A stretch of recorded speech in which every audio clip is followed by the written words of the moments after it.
So, I would have been in the first grade. Reached the fourth grade and moved to Pasadena, Texas. My parents worked at NASA, which at that time was brand new. So it was very exciting. I was into space, as you might well imagine. Oh yeah. You should see the newspapers I collected. But, well, they're worthless, but to me.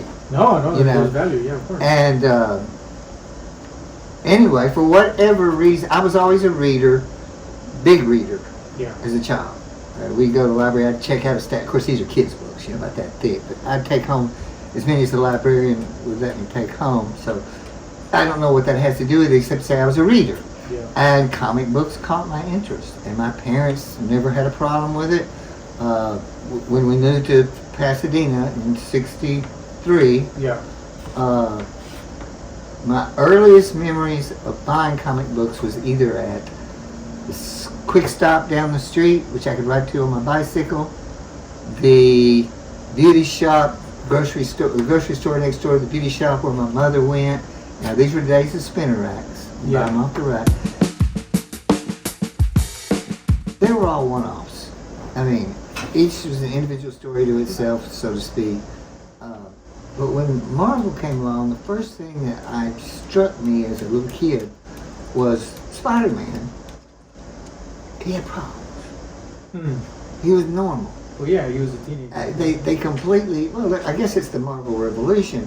They completely turned the industry on its head in terms of storytelling.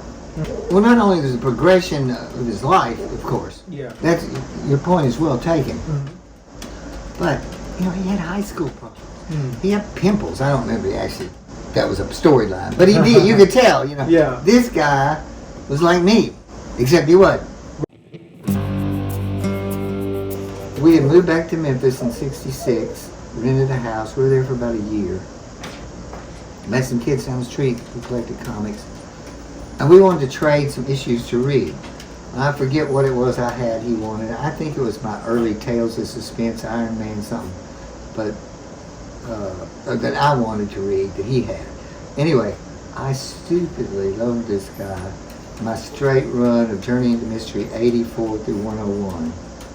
But he loaned me his. Yeah. He came back to get his, and I don't remember as a kid. He never brought mine back. Walked off with him, you know. But these things happen. I mean, I'm sure everybody's got stories. Yeah, yeah. And then here's the disaster. 1972, we moved into a brand new house. Hadn't been there 2 months. Caught fire. Burnt. Who knows what it burned?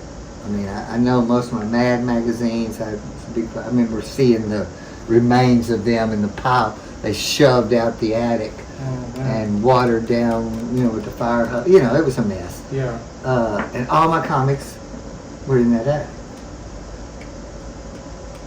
Lots of smoke damage to the edges, depending on how they were. Even though they were in boxes, that smoke penetrated just everywhere. It either got the edges, or if a little corner was hanging up, there's smoke there. I got paid 10 cents on the dollar. I made $2,000, which was a lot of money in 1972 to a kid. It was a lot of money. I bought a car with it. Oh wow. Okay. But it's nothing compared to what they. What kind of car did you buy? First car was a 1972 Mustang, right off the showroom floor. I would say it would be worth it. I mean, Aquamarine blue, white vinyl roof, white, and it was